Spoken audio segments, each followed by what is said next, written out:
Hola, buenas, queridos amigos, hermanos, hermanas. Bienvenidos de nuevo al canal de YouTube de la Iglesia Adventista en Santander. Estamos eh, inmersos en una dinámica de estudio, en una serie, podríamos llamar, sobre el tema de la deidad, ¿no? De cómo Dios se revela por medio de su palabra. Y en el día de hoy vamos a estar hablando de Dios en el Nuevo Testamento, la deidad en el Nuevo Testamento. Y como siempre hago, me acompaña aquí el PowerPoint y yo prefiero quedarme ahí en pequeño abajo para que podáis seguir de la mejor manera todo lo que vamos presentando y estudiando. Así que ahí ya podéis ver el PowerPoint, como veis el título, Dios en el Nuevo Testamento, ¿no? La deidad en el Nuevo Testamento. Lo que hemos hecho hasta ahora es empezar desde el Antiguo Testamento, ¿no? La primera parte de la Biblia, y empezar a construir ideas sólidas, firmes, de quién es Dios, ¿no? De cómo se revela Dios. No a través de la lógica humana o la filosofía, porque eh, en cuanto a entender a Dios son maneras falibles de tratar de razonar cómo es Dios, pero por medio de su palabra escrita, ¿no? La Biblia, las Santas Escrituras, las Sagradas Escrituras, pues ahí podemos ver cómo es el Dios en el que creemos los cristianos y en nuestro caso específico los adventistas. Pero bueno, al final es el que está en la Biblia. Y una vez habiendo estudiado el tema del Antiguo Testamento, no lo hemos, es decir, todavía quedan cosas que no hemos tratado del Antiguo Testamento. eh, Más adelante volveremos para tratar cosas específicas, ¿no? Hay a veces detalles concretos sobre ¿no? Alguna de las personas de la deidad que hay que volver, porque es verdad que hay algunos versículos que a veces pueden presentar dudas, pueden presentar alguna especie de ideas opuestas que quizás tengamos, pero siempre cuando la palabra se le estudia em, con tranquilidad, ¿no? Dejando que la palabra misma se exprese, yo creo que llegamos siempre a buen puerto, ¿no? Y habiendo presentado varias ideas del Antiguo Testamento, ahora ya llegamos al Nuevo. Em, Antes de entrar al tema, os invito, como siempre, si deseáis estudiar más de forma personal, lo cual os invito, por cierto, tenemos ahí un archivo, un Google Drive en la nube, en las que hay un montón de materiales adventistas sobre la deidad, ¿no? Artículos de investigación, trabajos, tesis doctorales o de máster, libros escritos, ¿no? Para todos los públicos, libros de teología, quizás con más profundos, artículos, PowerPoints y escritos o hechos específicamente para todo el mundo. Entonces, ahí hay materiales muy buenos que os invito que podáis entrar. Es verdad que está todo digital ahí. Quizás bueno, muchos no tengan la costumbre de leer PDFs, ¿no? Quizás la costumbre es más fácil leer un libro o algo impreso, pero muchos de los libros y de los materiales que están ahí o bien se pueden conseguir de manera impresa como un libro, o bien se pueden imprimir, ¿no? Porque algunos documentos no son tan largos y puede ser hasta económico imprimir. Así que bueno, dicho esto, os invito siempre a ir a los materiales y la literatura adventista, que es donde se encuentra la riqueza teológica de la Iglesia Adventista. Yo creo, yo creo que, y es algo que pues, siento orgullo personal, aunque no he contribuido, pero la teología adventista está en los libros, ahí está la buena, la profunda, y por eso si uno quiere saber qué es lo que los adventistas creen y defienden realmente, lo mejor es ir a los libros, ¿no? De los mejores teólogos, de los mejores pastores, en vez de a veces pues, coger el discurso de algún líder suelto o de alguien que quizás eh, trate o tome puntos de vista personales, ¿no? En los libros normalmente que se producen de manera en las imprentas adventistas, pues ahí se presenta la posición siempre clara y la oficial, ¿no? La que tenemos. Así que bueno, dicho esto, una larga introducción, disculpadme, y ahora vamos a entrar ya al tema, un tema bellísimo, ¿no? ¿Cómo se presenta Dios en el Nuevo Testamento? Podemos decir, ahí ya de alguna manera vamos a hablar de la mejor revelación divina, ¿no? ¿A qué nos referimos, no? Llegando al Nuevo Testamento encontramos la mejor revelación de Dios. Como sabéis, en la teología o no, en la iglesia siempre hablamos de las tres revelaciones de Dios, ¿no? La primera, la cual todo el mundo tiene acceso constante, que es la naturaleza, ¿no?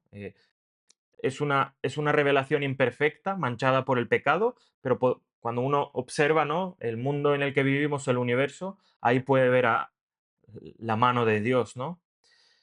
La segunda revelación que se ha ido construyendo durante milenios, ¿no? Primero los hebreos, judíos luego, y al final los cristianos, pues Antiguo y Nuevo Testamento, tenemos la segunda revelación, ¿no? La escrita, la Biblia. Pero la tercera revelación de Dios fue Dios mismo, Cristo, ¿no? Él es la mejor revelación de Dios. Y esto no lo digo yo, lo dice Él, ¿no? Una vez en Juan 14:9 vemos, ¿no? Que Él fue desafiado a presentar a Dios al Padre, ¿no? Oye, le decían, Jesús, muéstranos al Padre. ¿Y cómo contestaba Jesús? Tanto tiempo he estado con ustedes, Felipe, y no me has conocido. Nos está poniendo ahí al nivel del Padre, entre comillas. El que me ha visto al Padre. Fijaros, ¿eh? Qué bonito. O sea, Cristo es la revelación, la mejor revelación y la revelación perfecta de quién es Dios, ¿no? Por eso, ¿cómo pues dices tú, muéstranos el Padre? Solo con mirar a Jesús es suficiente.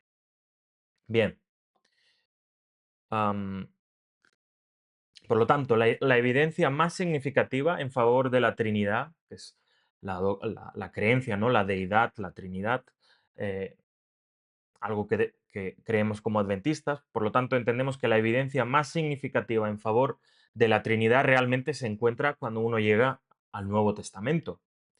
Y ahí se pueden ver claramente ya, aunque en el Antiguo Testamento ya las podemos observar, pero no de una manera tan claras. Sin embargo, en el Nuevo Testamento, ahí ya vemos tres personas divinas y, como hemos establecido, Dios no evoluciona, Dios no cambia, Dios es eterno, Dios no es como los seres humanos que necesitan tener descendencia y es Dios no es alguien em, que estaba solo, entre comillas, y necesitó crear de alguien más. Dios es permanente. Por lo tanto, si aparecen personas divinas, no podemos pensar que una persona divina tiene un punto de origen. Es eterna o no es Dios, ¿no? Entonces, ahí vemos ah, en el Nuevo Testamento veremos varias declaraciones de esas tres personas en las que aparecen juntos, ¿no? La más famosa es Mateo 28:19, ¿no? Jesús ordena bautizar en el nombre singular. ¿Cuál es el nombre en el que hay que, en el nombre de Dios, como es revelado ya plenamente en el Nuevo Testamento? ¿Cuál es el nombre de Dios? Porque si recordamos, esta idea del nombre de Dios viene del Antiguo Testamento. Incluso le pregunta Moisés a Dios, oye, cuando vaya a los egipcios y me pregunten de parte de qué Dios vengo, ¿cuál es tu nombre? ¿No? Como le está preguntando el nombre a Dios. ¿Y qué le dice Dios ahí? Es- Diles que yo soy, ¿no? Ese era el nombre de Dios. Pero aquí, en el mismo contexto del nombre de Dios, vemos que Jesús dice que es el Padre, el Hijo y el Espíritu Santo. Y luego Pablo se refiere a la gracia del Señor Jesucristo, el amor de Dios y la comunión del Espíritu Santo, ¿no? También una manera trinitaria de ver a Dios. Otras declaraciones parecidas, por ejemplo, las vamos a encontrar en 1 de Corintios 12, del 4 al 6, que dice, ahora bien, hay diversidad de dones, pero el Espíritu es el mismo. Y hay diversidad de ministerios, pero el Señor es el mismo. Y hay diversidad de actividades, pero Dios que hace todas las cosas en todos, es el mismo, ¿no? Ahí aparecen el Espíritu, el Señor, que en muchos lugares aparece que el Señor es Jesús, pero luego, no sé si nos acordamos en vídeos anteriores, el Señor en el Antiguo Testamento era Jehová. Entonces, y bueno, por último, Dios, ¿no? Luego también en Efesios 4, 4 al 6, hay otra, entre comillas, fórmula o manera trinitaria de referirse a Dios. Efesios 4, del 4 al 6 dice, un solo cuerpo y un solo espíritu, como fuisteis también llamados en una misma esperanza de vuestra vocación. Un solo Señor, una sola fe, un solo bautismo, un solo Dios y Padre de todos, el cual es sobre todos y por todos y en todos, ¿no? Ahí de nuevo aparece el Espíritu en el versículo 4, el Señor entendemos que se refiere a Jesús, y luego en el versículo 6 a Dios y Padre. Y bien, también aparecen en algunos momentos actuando los tres miembros de la deidad juntos, por ejemplo, en el bautismo de Jesús, ¿no? Como es descrito en Mateo 3, Marcos 1 y Lucas 3, ¿no? Por ejemplo, en Mateo 3, 16 y 17 leeríamos, y Jesús, después que fue bautizado, subió enseguida del agua. Y en ese momento los cielos le fueron abiertos y vio al Espíritu de Dios que descendía como paloma y se posaba sobre él. Entendemos que el Espíritu no es una paloma, el Espíritu en algunos momentos se le compara al fuego o al viento, ¿no? El Espíritu Santo no es, se manifiesta de esa manera, ¿no? Como, pero no es en sí una paloma. Y luego, desde el cielo, se escucha una voz que decía, este es mi Hijo amado, en quien tengo complacencia, ¿no? Dios, el Padre, en ese momento, en ese contexto, declara, ¿no?, que el que fue bautizado ahí era su Hijo amado, y también estaba presente el Espíritu Santo. Fijaros, esto es una comparativa. El cuadro de la izquierda es se refiere a Jehová, al Señor, a Dios, en el Antiguo Testamento, y todas estas características, todas estas maneras de referirse a Dios en el Antiguo Testamento, a- en el Nuevo Testamento son aplicadas a Jesús, ¿no? Jesús, el Creador, Jesús, Jesucristo como Salvador, y ahí vemos, en el lado izquierdo son las referencias en el Antiguo Testamento a Jehová, al Señor, como lo queramos llamar, y si uno coge la Biblia, que os animo a pausar esto, hacer una captura, comparar texto por texto, por eso aquí hay muchos textos, no los comparto porque si no, solo sería un vídeo comparando estos dos. Pero ahí, por ejemplo, os dejo ¿no?, que pauséis este vídeo, hagáis una captura, lo apuntéis en un papel como queráis y vayáis uno por uno comparando el texto del Antiguo Testamento, viendo cómo se refiere al Señor, a Dios, y cómo en el Nuevo Testamento esa misma referencia hacia que en el Antiguo Testamento se daba hacia Dios, en el Nuevo Testamento se da a Jesús. Creador, Salvador, resucita muertos, juez, luz, yo soy, ¿no? El gran yo soy, pastor, la gloria de Dios, el primero y el último, redentor, esposo, roca, perdona los pecados, adorado por ángeles, invocado en oración, creador de ángeles y llamado Señor, ¿no? Filipenses 2:11. Así que de ahí nuestra idea de que Dios es un Dios plural, ¿no? Muchas cosas que a veces se habla de que pertenecen a Jehová, al Señor, al Padre. Luego, esas mismas características o esa misma manera de describir a Dios son aplicadas. Y hay una cosa muy clave aquí, ¿no? En esta idea de que Jesús, una de las cosas que, que recibe es adoración, ¿no? Y sabemos que uno de los grandes problemas que Dios trata de solventar en el Antiguo Testamento es el tema de la adoración, ¿no? El Antiguo Testamento pues, se desarrolla en sociedades politeístas, bueno, el Nuevo Testamento también, pero en especial en el Antiguo Testamento Israel, incluso los patriarcas, vivían en sociedades que había muchos dioses, ¿no? La gente pensaba que había muchos dioses y todo el Antiguo Testamento, el gran enemigo es la idolatría, ¿no? Adorar a alguien que no es el Dios eterno, creador de todo, ¿no? Padre, nuestro Salvador, Redentor, lo que sea, ¿no? Y ese elemento de adoración que ocurra en el Nuevo Testamento hacia Cristo, sin que sea reprobado, sin que sea declarado mm, mm, incorrecto, ahí nos deja una evidencia clara de que Jesús, Cristo, era o es, bueno, es igual de divino, igual de Dios que al que nos referimos como Dios el Padre. Pero bueno, eh, comparad si deseáis, os animo, cada versículo de los que aparecen aquí, viendo cómo lo que era aplicado a Dios en el Antiguo Testamento, en el Nuevo Testamento es aplicado a Jesús. Bien, la pluralidad divina en el Nuevo Testamento. Podemos ver a lo largo de todo el Nuevo Testamento esas tres personas que aparecen continuamente. Eh, y además eso es claro, ¿no? Por ejemplo, en Mateo 6, 26 al 32, Cristo usa las expresiones Padre y Dios de manera intercambiable, ¿no? O sea, por ejemplo, en el contexto del Nuevo Testamento, la manera de referirse a Dios como Padre era muy común. En el Antiguo Testamento no era tan común. O sea, la referencia del Padre a Dios como Padre existe, pero no es la más usada. Pero es verdad que ya existe la idea de Dios como Padre en el Antiguo Testamento.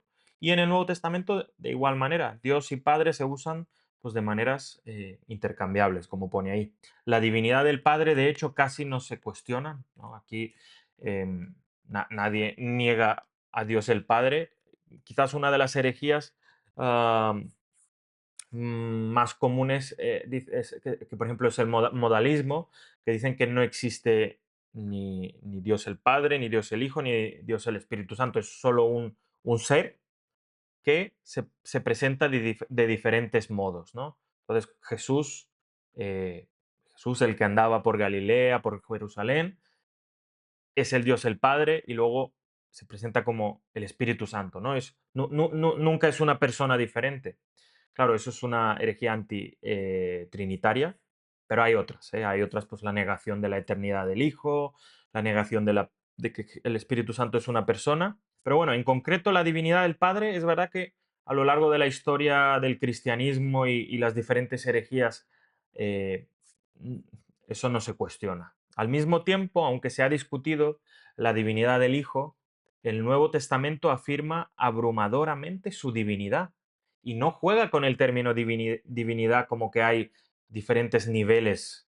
Eso es lo que yo a veces no me entra en la cabeza cómo, cómo se puede decir que hay alguien que es divino y no es eterno. Yo todavía nadie bueno, no he visto una explicación coherente y evidentemente no la voy a ver porque es, es una idea contradictoria que alguien sea Dios pero no sea eterno.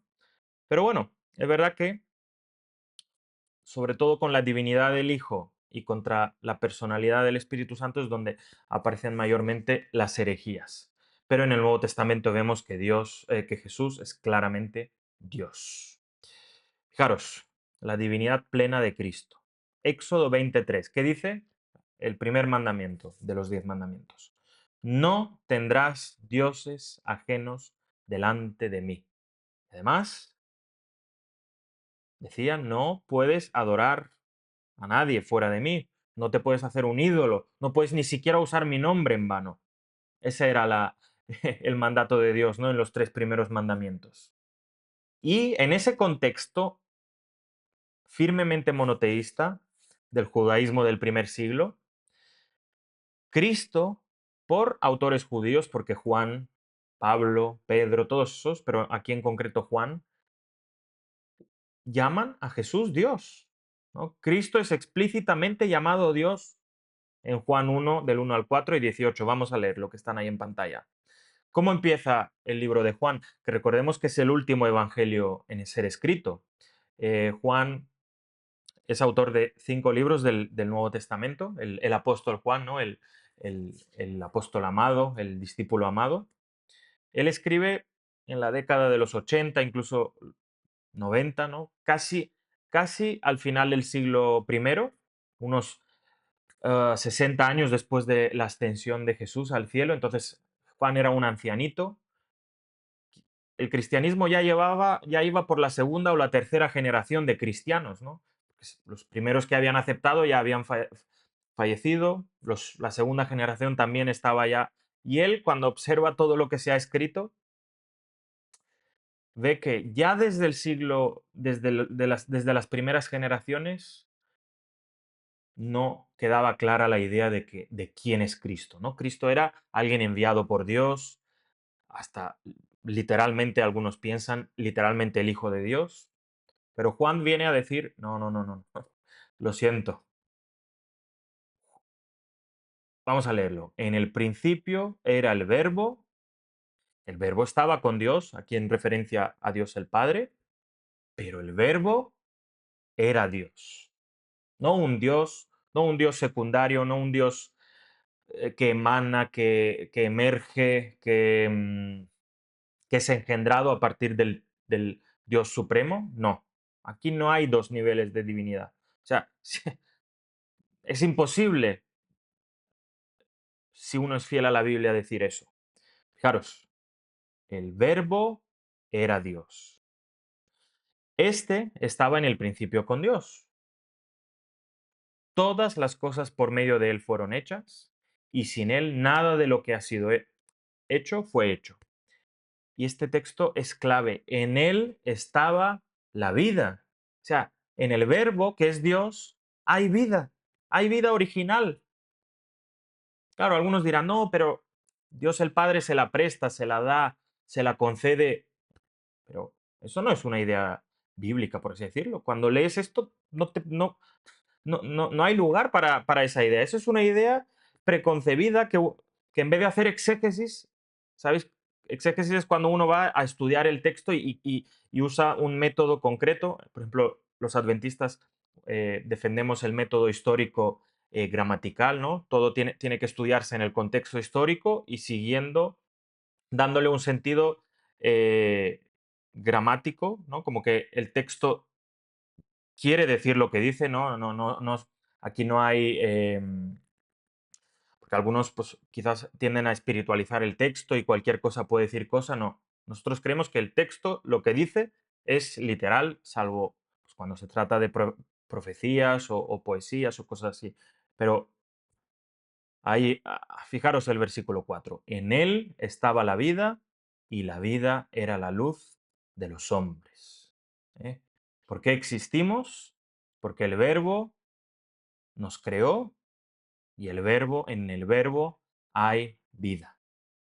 Y el versículo 18 de Juan 1 dice, a Dios nadie lo ha visto jamás.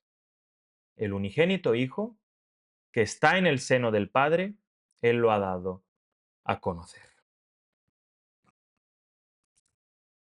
Pues ahí está, ¿no? Cuando uno lee el Juan 1, capítulo 1 de Juan, no hay, no hay una manera de evitar lo obvio, que Cristo, que el Verbo es Dios, ¿no? Y si es Dios, debe de ser eterno, en él hay vida, es digno de ser adorado. Por eso, por eso, esto es una idea personal, pero por eso creo que dudar de la eternidad del Verbo de Cristo es rebajar, rebajarlo como creador y como redentor, ¿no? Porque solo aquel que es eterno y tiene vida en sí mismo puede darte la vida y una vez que la humanidad pecó, puede morir en tu lugar y con esa vida original que tiene Él, volver a prometerte y regalarte, por gracia, de nuevo la vida eterna, ¿no? Porque nadie se la ha dado a Él. En Él mismo hay vida. más textos que presentan, ¿no? Cómo es el Dios del Nuevo Testamento? Pues es plural como el del Antiguo Testamento, y en Jesús podemos entender mucho mejor el carácter y la misión que Dios tiene hacia nosotros para salvarnos, ¿no? Juan 20:28. Entonces Tomás respondió y le dijo, Señor mío y Dios mío. ¿Cómo se referían a Jesús? Y esto ya en el contexto de un Jesús resucitado. Lo llaman Señor y Dios. Y si uno es fiel a los 10 mandamientos, si, solo aquel que es el único Dios verdadero puede ser referido como Señor y Dios y ser adorado, ¿no? Luego Hebreos 1:8 dice, pero del Hijo dice, tu trono Dios por los siglos de los siglos, cetro de equidad es el cetro de tu reino, que por cierto esto es una cita del Antiguo Testamento y aquí se vuelve, aquí de manera literal en Hebreos se aplica al Hijo, ¿no? A Cristo, a Jesús. ¿Y quién es ese Jesús? Es Dios que reina por los siglos de los siglos, que eso en lenguaje hebreo es eternidad, ¿no? Sin principio y sin fin. Más pruebas de que los cristianos creían en la plena divinidad de Cristo. Bueno, está en el Nuevo Testamento, no hay una manera de evitar esto. O sea, literalmente hay que coger todo para decir que esto no es así, literalmente hay que anular todo el Nuevo Testamento porque está lleno. Ni siquiera estamos trayendo todos los ejemplos. Pero fijaros, Romanos 9:5. A ellos también pertenecen los patriarcas, de los cuales, según la carne, vino Cristo, el cual es Dios sobre todas las cosas, bendito por los siglos. Amén. ¿Quién era aquel Cristo que, según la carne, vino de los patriarcas, no? Em,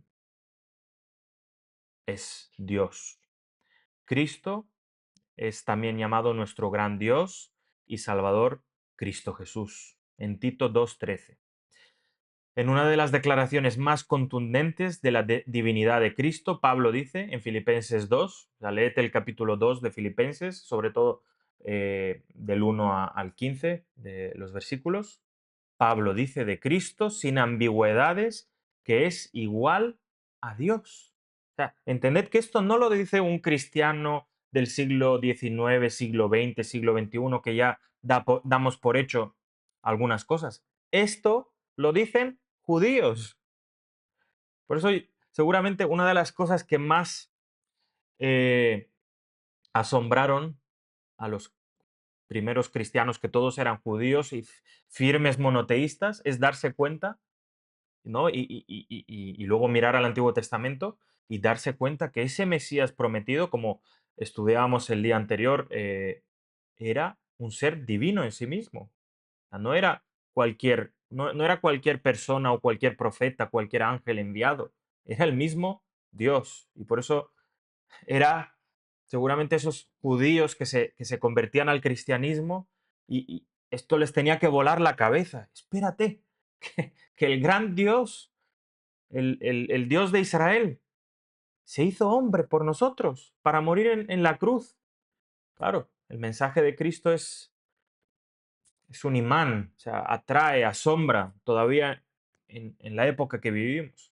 Por eso, hacer, hacer de Cristo un Dios secundario o una idea posterior del Dios principal para mí no tiene lógica, no tiene ningún sentido, es menospreciar a Cristo. Esto es mi opinión, ¿eh? Alguno dirá, bueno, yo creo que Jesús es creado o es engendrado, Cristo, Dios el Hijo de Dios, y no pasa nada, pero yo en lo personal no, no me podría atrever, entre comillas, a creer o a señalar algo así. Y bueno, también se dice en Colosenses 1:19 que en él habita toda la plenitud de la deidad. Todo lo que es Dios el Padre, por ejemplo, de divino, habita en el Hijo o habita en Cristo. Cristo mismo se percibe a sí mismo como el gran yo soy veterotestamentario, ¿no? El gran yo soy que aparece en el Antiguo Testamento, que es el Dios de Israel, Jesús se refiere a sí mismo de esa misma manera. Por eso, más evidencia de la plena divinidad de Cristo no se puede dar, pero ahí está en nuestras manos, en nuestra propia elección, si queremos aceptar eso o queremos em, menospreciar a Cristo. También, ¿cómo se presenta el Dios del Nuevo Testamento? Ahí vemos la divinidad del Espíritu Santo. El Espíritu Santo es llamado Dios en Hechos 5, 3 y 4, donde se afirma que mentir al Espíritu Santo es mentir a Dios. No, está podéis leer Hechos 5 y vais a entender en qué contexto ocurre eso. Además que es una historia un poco dramática, porque de unas personas que quisieron engañar al Espíritu Santo, ¿no? A Dios, y, pues ahí se revela, ¿no? Que el Espíritu Santo es Dios también.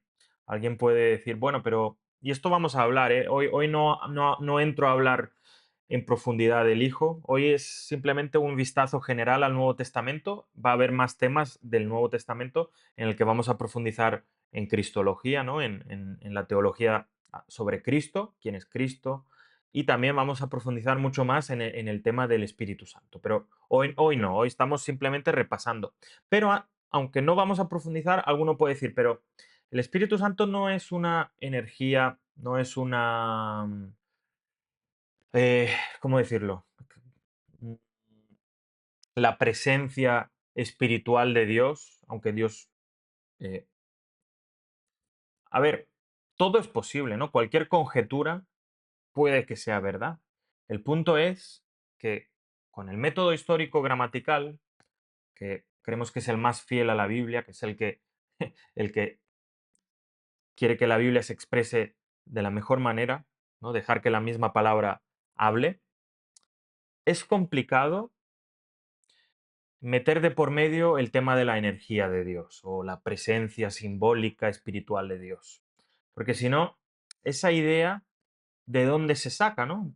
Porque al final, mm, de dónde, no, no sé si me hago entender, ¿de dónde surge la idea de la energía, de cuando Dios se presenta, está entre comillas, físicamente, aunque es muchas veces de una manera no visible al ser humano. Pero Dios o está o no está. Pero no.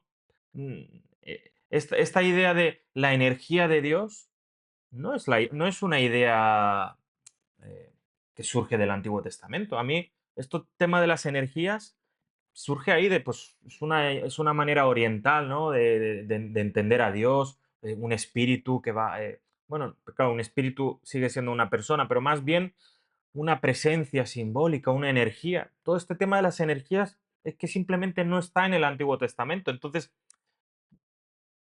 ¿veis? Es llevar una idea que no es propia de la Biblia y aplicarla al tema del Espíritu Santo. Pero ya vamos a ver en otro vídeo quién es el Espíritu Santo. ¿Quién? Una persona, ¿no? Evidentemente no creo que sea una energía neutra o cualquier otra idea, ¿no?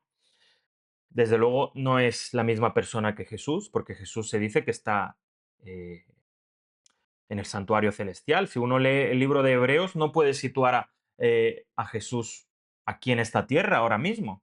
Está por medio de su Espíritu Santo. Y de la misma manera, Dios el Padre. Si uno también estudia toda la Biblia, ¿dónde está Dios el Padre? Dice, nadie lo ha visto, Él está allá, ¿no? En el trono. Entonces, si tienes a Jesús en el santuario celestial, eh, haciendo de abogado, haciendo de redentor, haciendo el juicio investigador, y tienes al Padre también ahí, pues ahí tienes a una tercera. Aquí en esta tierra, en este mundo, ¿quién está con nosotros? Una tercera persona, que es Dios también, y que nos habla, que nos conforta, que nos consuela, que nos habla a nuestra mente, a nuestro espíritu, por así decirlo. Bien, volvamos al tema. Esto simplemente era un pequeño pensamiento para que pensemos que el tema de las energías, mm, bíblico, hebreo, judío, esa idea no es. Aunque posteriormente, Por cierto, hoy en día los judíos sí que, bueno, los judíos sí que llegan a aceptar este tema de las energías y los espíritus, pero es cuando, de qué influencia aceptan esa idea? Claro, de las ideas paganas y sobre todo de la filosofía griega, que ahí sí que está el tema de los espíritus, el tema de las energías, pero no es propio del Antiguo Testamento esa idea. Bueno, la divinidad del Espíritu Santo se deduce, ¿no?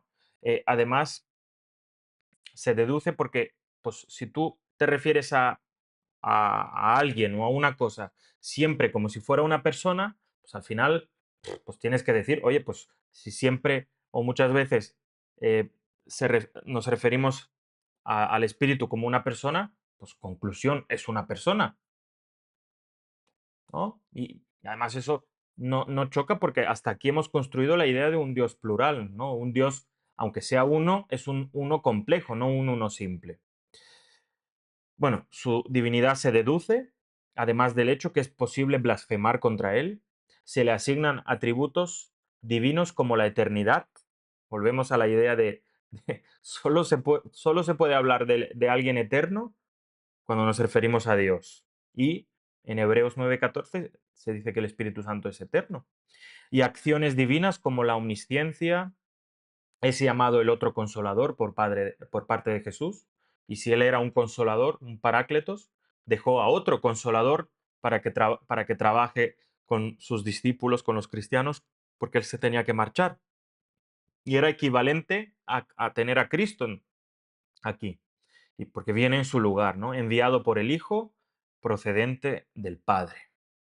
Bien, la pluralidad divina a lo largo de todo el Nuevo Testamento. En su relación con el mundo, los tres miembros de la deidad ocupan diferentes funciones. Por eso vemos que al final también identificamos a los tres miembros de la deidad por las funciones que adoptan y no creemos que las han adoptado, o sea, siempre han tenido esas funciones, sí. También entendemos que el Dios, como se nos revela, es dentro del contexto del pecado. Entonces, no podemos decir que el Dios que se manifiesta, o mismo que el Dios que muere, porque Cristo murió como hombre, ¿verdad? No como Dios. am, n- Antes de que existiera pecado, no se concebía algo así. Entonces, por eso el Dios que nosotros recibimos es en el contexto humano, en el contexto del pecado, y no es el todo de Dios, no es solo lo que Dios decide revelar. Pero bueno, ¿no? Dios decide revelar que hay tres miembros que además ocupan diferentes funciones en todo el plan de la salvación. La deidad en su conjunto es responsable del diseño de la creación y todos sus miembros estuvieron presentes en el momento de la creación. En Génesis 1:26 se dice, hagamos al hombre a nuestra imagen y nuestra semejanza, ¿no? En el momento que crea al ser humano, la pluralidad de Dios aparece ahí. El Padre es considerado creador y las cosas existen por su voluntad. El Espíritu Santo cooperó en la obra creadora, pero fue la segunda persona de la deidad la que desempeñó el papel de agente creador, ¿no? Según Colosenses y Hebreos. Es una idea que está en toda la Biblia, en el Antiguo y el Nuevo Testamento. A su vez, en el marco del plan de redención, el Padre envía al Hijo a este mundo, ¿no? Juan 3:16. De tal manera amó Dios al mundo que envió a su Hijo unigénito para que todo el que en él crea no se pierda, mas tenga vida eterna, ¿no? Uno de los versículos favoritos de muchos cristianos, uno de mis favoritos, evidentemente. Todos creemos que Jesús es el Hijo de Dios, ¿no? El unigénito Hijo de Dios. Pero, como vamos a tratar en otro tema también, no lo entendemos como algo literal, como que Dios es un padre que tiene a su hijo.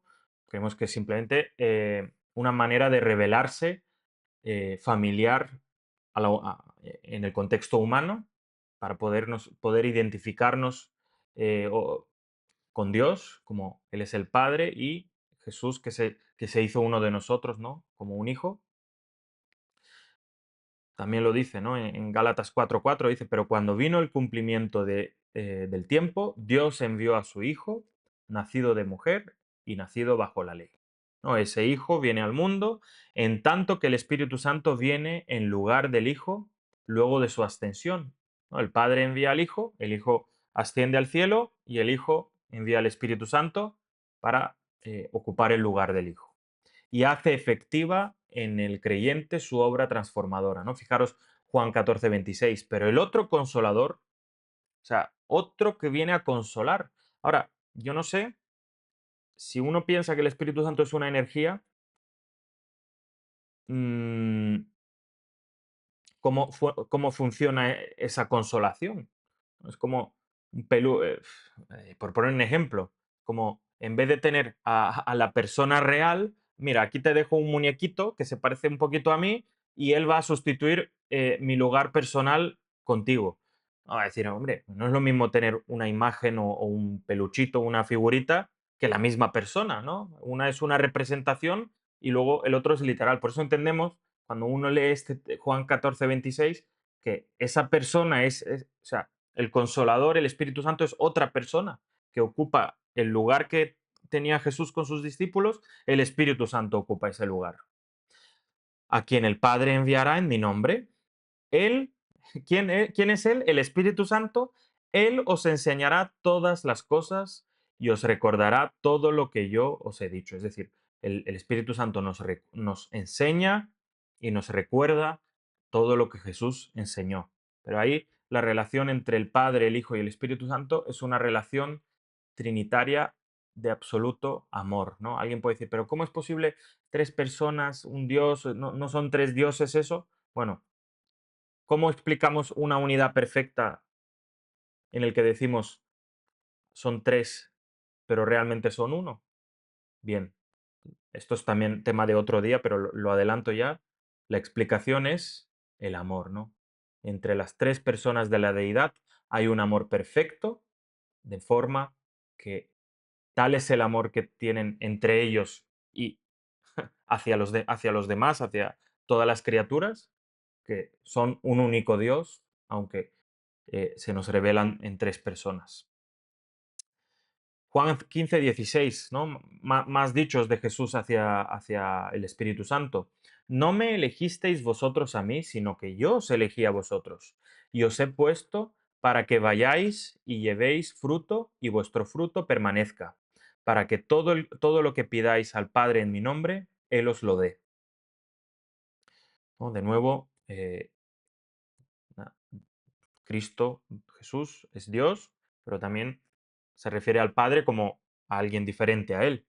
Y Juan 16:13, pero cuando venga el Espíritu de verdad, ¿quién? Aquí no dice cuando venga el Padre por medio de un espíritu que es una energía o es... No, aquí habla del Espíritu de verdad como, como una persona y dice, es ese espíritu. Él os guiará a toda la verdad, porque no hablará por su propia cuenta, es decir, puede hablar, puede guiar, sino que hablará todo lo que oiga y os hará saber las cosas que habrán de venir.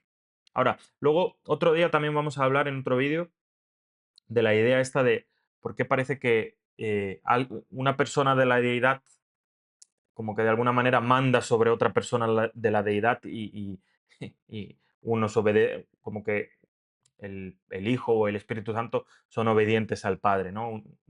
Esas dinámicas, eh, es verdad que en nuestro contexto, el más grande manda al más pequeño, pero fijaros que la lógica que enseña la Biblia sobre el reino de Dios, que el más grande está llamado a servir al más pequeño. Eh, entonces, con esto no explicamos todo lo que es Dios, evidentemente, pero tenemos que entender que la lógica de Dios no es como la lógica humana. Bueno, otros modelos, ¿no? El modelo trinitario está en todo el Nuevo Testamento. Por eso estamos hablando de cómo es el Dios del Nuevo Testamento. Es inevitablemente trinitario. Y, por ejemplo, el modelo de la oración es trinitaria. Fijaros, Mateo 6:9, ¿cómo empieza el Padre Nuestro? Ustedes pues oren así. Padre nuestro que estás en los cielos, santificado sea tu nombre. Vale. Pero luego Juan 14:13 dice, y todo lo que pidiereis al Padre, en mi nombre lo haré, ¿no? Por eso siempre, pues las oraciones estándares Oramos al Padre en el nombre de Jesús. Aquí ya tenemos dos personas, ¿no? De la deidad. Pero fijaros que Romanos 8:26 presenta al Espíritu Santo también eh, am, teniendo un papel clave en el modelo de la oración del cristiano. Fijaros lo que dice Romanos 8:26. Y asimismo también el Espíritu nos ayuda en nuestras debilidades. Hablando de una persona. O sea, como si fuera una persona, ¿no? El Espíritu nos ayuda. Pero bueno, fijaros lo que hace. Porque no sabemos cómo debiéramos orar, pero el Espíritu mismo intercede con gemidos indecibles. Es decir, ¿cuál es el modelo de la oración en el Nuevo Testamento? Rogamos al Padre en el nombre de Jesucristo, ¿no? Por los méritos de Jesucristo, y aquel que intercede, ¿no? Aquel que traduce esa oración, porque como tristemente nuestras oraciones, aun cuando son honestas y sinceras, eh, siempre seguramente llevan alguna especie de egoísmo o de mancha, ¿no? Y el Espíritu Santo lo traduce al lenguaje divino, ¿no? Lo adapta para que pueda ser, para que esa oración pueda llegar al cielo. Porque dice, porque no sabemos cómo debiéramos orar, pero ese Espíritu, ¿no? En este sistema de oración, Él es el que lleva la petición al Padre en el nombre del Hijo. Por eso, hasta en el modelo de la oración en el Nuevo Testamento vemos claramente la Trinidad. Bien, más modelos trinitarios en el Nuevo Testamento, en el bautismo de Jesús, ¿no? Ahí vemos al Hijo. Jesús fue bautizado en el Jordán por Juan el Bautista. El Espíritu Santo, al salir del agua, se le abrieron los cielos y vio al Espíritu en forma de paloma, ¿no? Ahora, en toda la Biblia, el Espíritu Santo se manifiesta de muchas maneras. En Pentecostés se manifiesta como un fuego encima de las cabezas de los apóstoles. Eh, pero el Espíritu Santo no es una paloma, no es un fuego, no es un viento, como dice, como le aparece a Elías, o en otras partes aparece, ¿no? Comparado al viento, a veces al agua incluso. Bueno, a muchas cosas se le compara el Espíritu. Simplemente su naturaleza seguramente sea incomprensible para la mente humana y siempre se le compara a algo aquí de nuestro mundo en palabras humanas, pero no creemos que esa sea la definición completa de Dios. Tenemos que entender que incluso el lenguaje humano, español, inglés, hebreo, griego, no importa, es un lenguaje limitado, ¿no? Cosas que van más allá del entendimiento son las que Dios ha preparado para nosotros. Y entonces, por eso a veces reducir a Dios a las palabras humanas también es una especie de ataque a lo que es Dios. Y bueno, en el contexto del bautismo de Jesús también aparece el Padre, ¿no? Se oyó una voz desde los cielos que decía, tú eres mi Hijo, el amado, en ti me he complacido. Entonces, en el contexto del bautismo y en el contexto de la oración están las tres personas. ¿Y cómo sabemos que en el contexto del bautismo está la Trinidad? Porque Jesús luego en Mateo 28, que nos pide, por lo tanto, id por todas las naciones, haced discípulos y ¿cómo hay que bautizarlos? En el nombre del Padre y del Hijo y del Espíritu Santo. ¿Y por qué hacemos eso? Tomando el ejemplo de Jesús, ¿no? Como Jesús se bautizó, por eso cuando aceptamos a Jesús, seguimos ese ejemplo de bautizarse. Y como las tres personas de la deidad se manifestaron bueno, estaban ahí en el día del bautismo, por eso nosotros también nos bautizamos en el nombre de esas tres personas. Más textos, ¿no? En el Nuevo Testamento, 2 Corintios 13, 14. La gracia del Señor Jesucristo, el amor de Dios y la comunión del Espíritu Santo sean con todos vosotros. Fijaros, un texto súper trinitario, por así decirlo, en el Nuevo Testamento, ¿no? Ahí habla de la gracia del Señor Jesucristo, el amor de Dios y la comunión del Espíritu Santo. Ahí nombra los tres, las tres personas de la deidad, ¿no? También teológicamente llamada Trinidad. Más, más ejemplos de la Trinidad en el Nuevo Testamento. ¿No? En el Nuevo Testamento realmente no tiene ninguna declaración explícita de la Trinidad, es decir, no encontramos el término Trinidad en las Sagradas Escrituras. Esto es algo que se escucha a veces, dice, no, pero la Trinidad no existe porque no aparece en la Biblia. Lo siento, no es un buen argumento. Yo creo que alguien puede decir, no, pero es muy buen argumento porque es verdad. No es, tú no puedes probar la Trinidad por las Escrituras. Pero par- primero, cuando alguien dice eso, parte de la idea de que nosotros hacemos teología en base a la palabra prueba o al texto prueba, ¿no? Porque muchas veces em, cuando queremos defender una idea, ¿no? Nos vamos al famoso texto prueba. Oye, ¿tú por qué haces esto? Pues porque aquí pone tal. Pero esto pues sirve obviamente para casos concretos. Pero cuando uno hace teología, no la hace en base a un texto, lo hace en base a toda la escritura. Por eso a veces asentar ideas firmes bíblicas toma tiempo, porque tienes que ir de Génesis hasta Apocalipsis y ver cómo esa idea se desarrolla, evoluciona, cómo Dios se revela, a veces cosas que parece que eran de una manera, luego se aclaran con otro texto posterior, incluso cosas que no estaban del todo claras del Antiguo Testamento, luego Dios las deja totalmente claras en el Nuevo. Y lo mismo con la idea mismo de Dios. Pues sí, por ejemplo, el término Trinidad no está en las Sagradas Escrituras y no pasa nada, pero en el primer vídeo yo hablé de este tema. Hay muchas palabras teológicas que no están en la Biblia, pero está el concepto, está la idea, está la teología, entonces no pasa nada. A veces la palabra Trinidad incluso aparece ya en el siglo II, no era Trinidad, era una referencia a tres, pero porque al final cuando tú usas mucho un concepto, en vez de cada vez que quieres referirte a ese concepto, am, le pones un, no, al final le acabas poniendo un nombre a ese concepto, para cada vez que te refieres a esa idea no tener que siempre describir la misma idea. Por eso es lo que hace la teología, básicamente. Ideas complejas, les pone una palabra que es una etiqueta al fin y al cabo, no es una palabra humana, como decimos, y ya sabemos a lo que nos referimos. No está la palabra monoteísmo, no está en la Biblia, pero nosotros nos llamamos monoteístas. Y así con muchas de nuestras doctrinas, incluso cristianas o adventistas. A veces em, usamos ¿no? Palabras así teológicas para referirnos a conceptos que no están en la Biblia, las palabras, pero el concepto sí. Entonces, no, no pasa nada. Se puede observar suficientes evidencias del monoteísmo trinitario tanto en el Antiguo Testamento y luego verlo ampliado en el Nuevo Testamento, ya que el mismo, ¿no? El mismo tema, monoteísmo trinitario, tiene más alusiones al tema.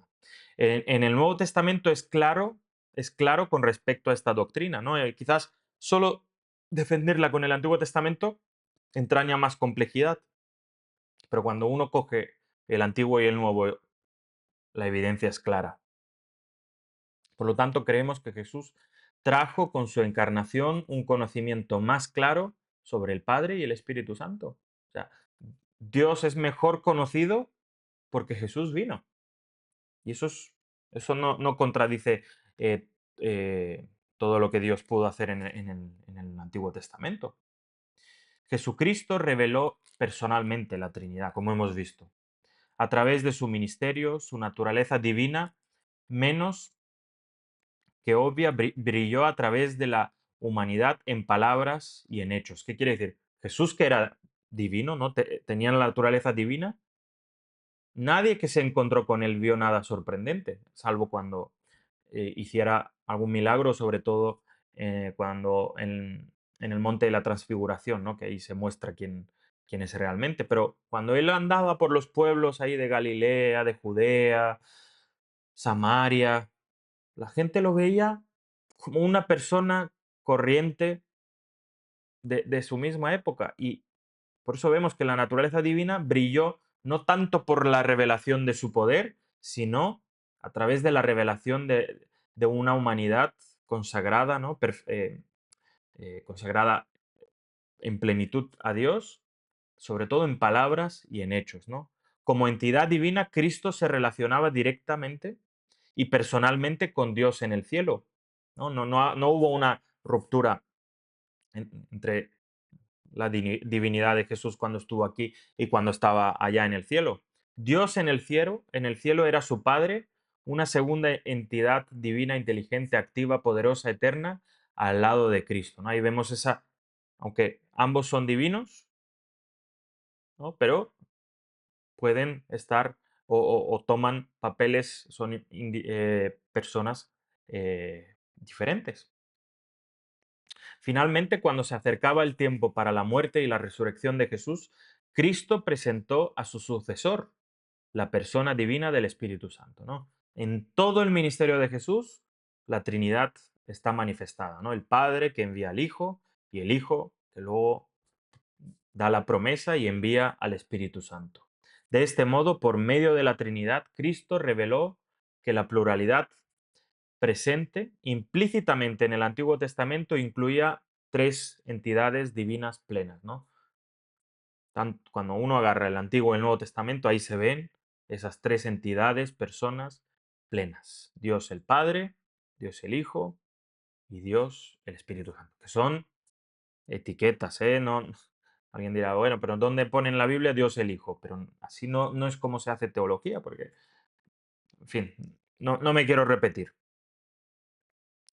Aunque Cristo reveló la realidad trinitaria de Dios durante su encarnación, la realidad trinitaria de Dios es eterna, ¿no? Eh, Quizás Dios fue afectado, bueno, mismo se hizo hombre en el contexto del pecado y su revelación a este mundo para salvarnos, pero esa realidad trinitaria es eterna. O sea, no, Dios no se hace trino a causa del pecado o a causa del hombre. Esa es su realidad permanente, ¿no? Eterna. Esto significa que en los tiempos del Antiguo Testamento Dios era la misma Trinidad eterna que luego vemos más claramente en el Nuevo Testamento. Es más, Cristo reveló la doctrina de la Trinidad porque es la presuposición necesaria para la posibilidad y la correcta comprensión tanto de la encarnación como de la cruz, ¿no? Como actos divinos. Es decir, incluso es necesario aceptar, ¿no? Que esa Trinidad es real, porque si no, eh, algunos quizás no se dan cuenta, pero cuando uno elimina la Trinidad de su teología, de su quehacer teológico, daña mucho más de lo que se da cuenta la encarnación y la muerte en la cruz, ¿no? Como actos divinos, ¿no? Al final Jesús, bueno, al final no fue Dios mismo, fue el Hijo de Dios. Sí, era divino, pero era el Hijo de Dios, ¿no? Entonces, tanto la encarnación como la muerte en la cruz se le quita la importancia, ¿no? De que Dios mismo tuvo que hacerse hombre.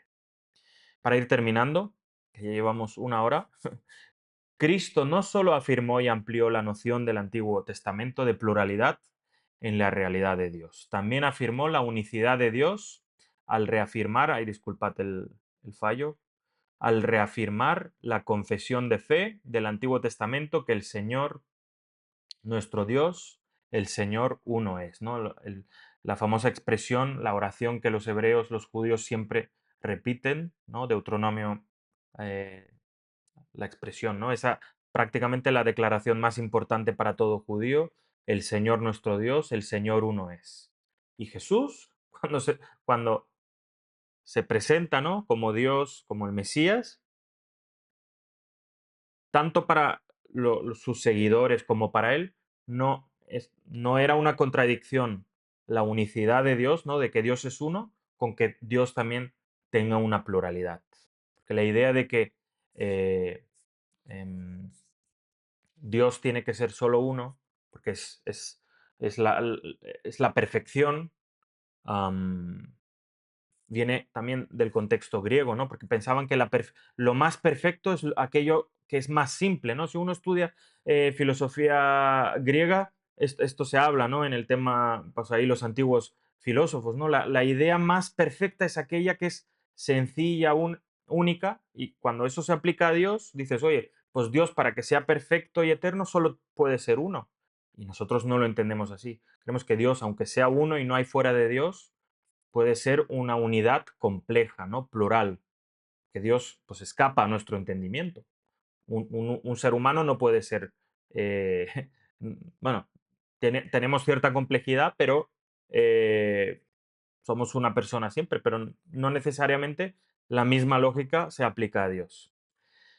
Así que bueno, hasta aquí era el tema. Yo sé que a veces estos temas pueden ser un poco más densos o la manera de explicarlos eh, toma su tiempo, ¿no? Molaría entrar de lleno a temas que llaman más la atención y eso es lo que vamos a hacer, pero a veces uno tiene que de verdad asentar las bases de lo que cree porque si uno quiere resolver los casos complejos y no ha preparado el terreno desde lo que más fácil se entiende hacia lo más complicado, hacia lo más difícil, cuando se enfrenta a eso difícil, no tiene la base previa. Por eso cuando entremos, pues, por ejemplo, como vais aquí, de hablar de por qué Jesús, por qué Cristo se le llama el Hijo de Dios, ¿no? Tiene que ser con todo esto en mente, ¿no? Y ahí vamos a ver en los siguientes vídeos por qué a Jesús se le llama el Hijo de Dios y cuál es el significado de ello. Ahí vamos a estudiar también los títulos mesiánicos del Nuevo Testamento. Y, pero bueno, vamos a profundizar en todos estos temas, ¿eh? Vamos a hablar de la personalidad y divinidad del Espíritu Santo y también, ¿por qué no? Vamos también a tratar el tema de Dios el Padre, ¿no? ¿Por qué a Dios se le llama Padre? Que esto ya viene del Antiguo Testamento y no es por hacer spoilers, pero también es una etiqueta, entre comillas, es una manera de referirse a Dios. No significa que Dios es literalmente un padre, como un humano es padre. Y hay diferencias clave, ¿no? Al final es un ejemplo de familiaridad, ¿no? Una, las relaciones más cercanas en el ámbito humano son las paternofiliales, ¿no? El padre, la madre con sus hijos, ¿no? Esa es la mejor y más buena muestra de amor que existe en este mundo, ¿no? La relación entre los padres y los hijos. Por eso, pues Dios, el Padre, decidió revelarse de esa manera a nosotros. Y estudiaremos, ¿verdad? Que es esa la idea, ¿no? Tanto el tema de Dios el Padre, del Hijo de Dios, son títulos, ¿no? Son etiquetas, entended a qué me refiero. No es que no es verdad que Dios es nuestro Padre, pero son maneras simplemente de revelarse que sean, eh, que sean entendibles para nosotros, ¿no? Porque si Dios se revelara como algo que yo no tengo dónde ubicar, pero por eso Dios pues, se revela como un padre y el padre que envía a su hijo, pero no es igual, porque en el contexto humano, alguien para ser padre necesita una mujer, ¿no? Necesitas a una madre para ser padre. Y ahí vemos que no se puede aplicar toda la lógica humana hacia Dios, ¿no? Pero bueno, en este tema profundizaremos, no es el tema de hoy, simplemente era para hacer un pequeño spoiler ahí, un adelanto. Pero bueno, vamos a seguir estudiando el tema. Gracias si habéis aguantado hasta el final. Os animo a estudiar personalmente. eh, por vuestra cuenta, aprender a familiarizaros con la Biblia, con el texto, eh, con la palabra de Dios, ¿no? Que es al final por donde Dios nos quiere hablar a cada uno individualmente. Así que bueno, gracias por haber estado ahí y ya nos vamos a ver en los siguientes vídeos que seguiremos hablando de todos estos temas apasionantes de cómo Dios se revela a nosotros por medio de la palabra y cómo conocemos a Dios con todo lo que ahí nos presenta. Así que gracias por haber estado ahí y nos vemos en el siguiente vídeo. Hasta luego, adiós, adiós.